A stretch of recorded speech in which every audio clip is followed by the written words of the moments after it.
Charging your battery electric vehicle should match your lifestyle. Charging at home is convenient, but some drivers may rely on public charging. You'll find two types of public chargers: Level 2 public chargers and Level 3 DC fast chargers. A Level 2 public charger is recommended when you plan to stay longer at the location or need a small charge top-up. If you're on a road trip, a Level 3 DC fast charger is recommended.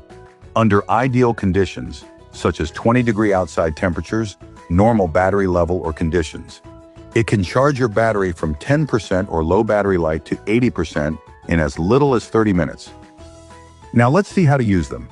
First, you need to find a station. Canada has thousands of public charging stations, and you can locate them by using your Toyota app.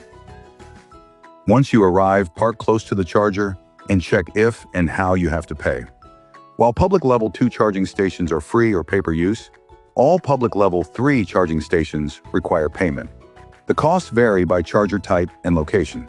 If you're driving a 2026 BZ and arrive at a station with CCS1 or J1772 cables, you don't have to worry.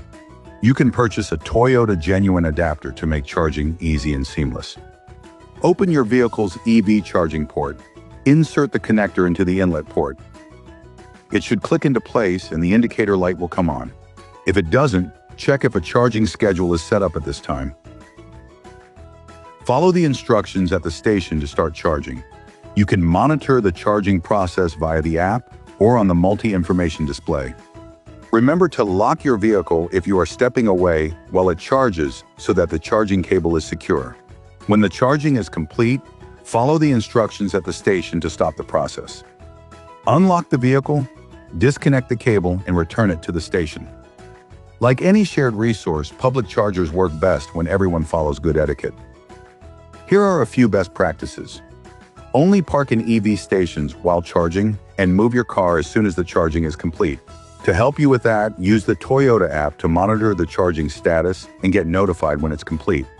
Respect the charging limits posted at stations and be mindful of cables. Always return them to their holder after use. Want to learn more about battery electric vehicle charging? Watch our All About Home Charging video and see how you can conveniently charge your battery electric vehicle without leaving your home. For a deeper look at battery electric vehicles and how they might fit your lifestyle, explore the other videos in this series. Learn more about Toyota's EV lineup on our electrified vehicle page.